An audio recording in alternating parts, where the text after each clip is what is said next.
여러분이 아시는 분들 중에 하나님께로 교회로 돌아와야 되는데 여러분 그런 생각 드는 분들 계시죠?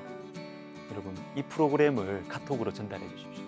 물론 제가 잘하지는 못하지만 분명한 것은 하나님 말씀을 들을 수 있습니다. 그리고 짧으니까 부담 없이 들어보라고 하면서 전달해 주십시오.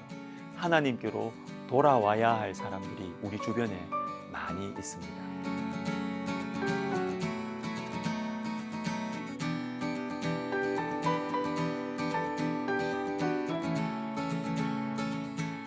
호세아 마지막 시간입니다. 1절을 보시면 이스라엘아 내 하나님 여호와께로 돌아오라. 이것이 호세아의 중심 주제입니다. 여호와께로 돌아오라. 호세아서 전체에 걸쳐서 반복해서 나오죠. 여호와께로 돌아오라. 그 중에 하나 6장 1절을 보십시오. 오라 우리가 여호와께로 돌아가자. 여호와께서 우리를 찢으셨으나 도로 낫게 하실 것이요 우리를 치셨으나 싸매어 주실 것입니다. 자, 상반절에 나오는 여호와께로 돌아가자. 이 말씀 후에 원래는 왜냐하면이라는 접속사가 있습니다. 여호와께로 돌아가자. 왜냐하면 여호와께서 우리를 찢으셨으나 도로 낫게 하실 것이요 우리를 치셨으나 싸매어 주실 것이기 때문이다. 이렇게 되는 것입니다. 여러분 피곤하시죠? 일이 잘 안 풀리십니까? 막막하십니까? 하나님께로 돌아가야 됩니다. 왜요? 하나님께서 낫게 하실 거기 때문에, 하나님께서 싸매어 주실 수 있기 때문입니다. 다른 곳으로 가면 여러분 나을 수 없어요. 일어날 수 없어요.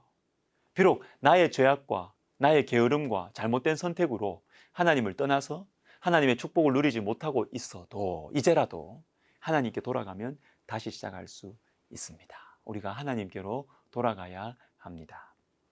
예전에는 신앙생활을 하셨는데 이런저런 이유들로 한참 동안 신앙생활 놓고 있다가 하나님께로 돌아오는 분들이 계십니다.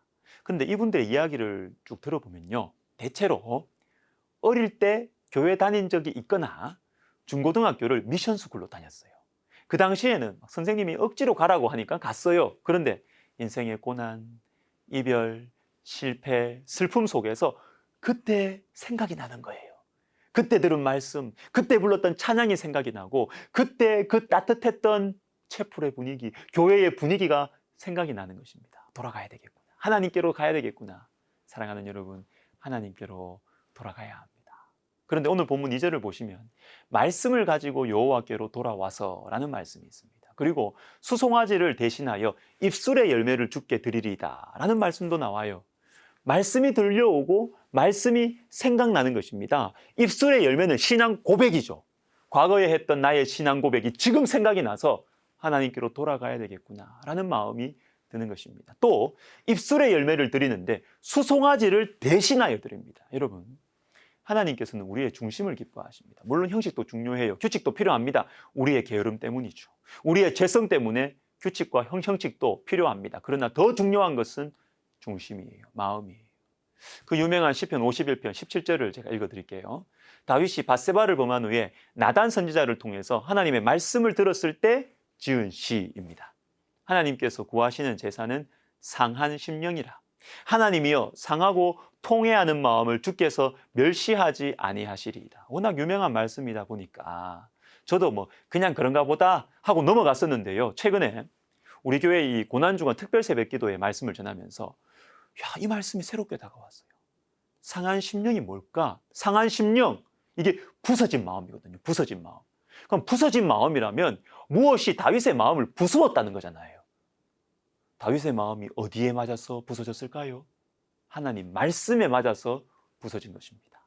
다윗은 처음 죄를 지었을 때는 뭐가 잘못인지 몰랐습니다. 상하고 통회하는 마음이 전혀 없었습니다. 그런데 하나님의 말씀이 들렸을 때, 하나님의 말씀이 다윗의 영혼을 쿵 치셨을 때, 말씀의 마음이 부서졌을 때 통회하기 시작하는 것입니다. 회개하기 시작하는 것이죠. 하나님께서는 우리의 마음이 말씀에 부서지는 것을 귀하게 여기십니다. 어떠한 화려한 예배 헌신보다 말씀에 부서지는 마음, 말씀에 반응하는 마음, 이 말씀은 나에게 하시는 말씀이다. 이 찔림을 가지고 고민하고 괴로워하고 기도하는 것이 바로 부서진 마음, 상한 마음이고 이 마음을 하나님께서 기뻐하십니다. 여러분, 신앙이 좋다.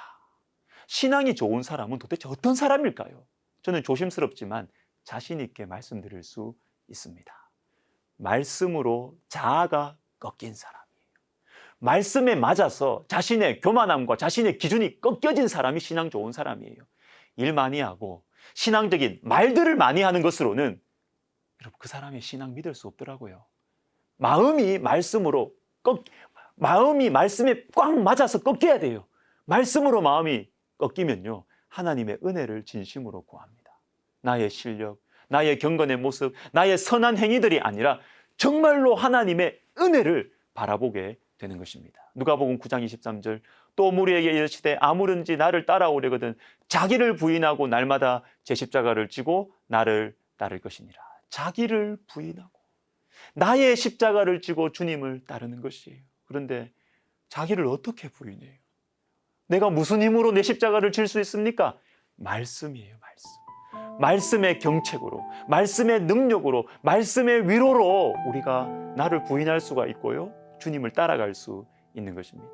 사랑하는 여러분, 이 시간이, 우리가 말씀을 묵상하는 이 시간이 소중한 이유가 여기에 있습니다. 저와 여러분이 섬기는 교회의 예배 시간과 목회자를 위해서 기도해야 하는 분명한 이유가 바로 여기에 있습니다. 말씀을 가지고, 입술의 열매를 가지고 영혼들이, 그리고 우리 자신이 하나님께로 돌아가기 때문인 것입니다. 기도하겠습니다. 하나님 아버지, 우리에게 영적인 은혜, 참된 은혜를 허락하여 주셔서 주님의 말씀을 들을 때 내 마음이 상하게 해주시고 내 마음이 꺾여져서 정말로 주님을 따라가고 주님을 닮아가는 복된 인생 되게 하여 주옵소서. 예수님의 이름으로 기도하옵나이다. 아멘.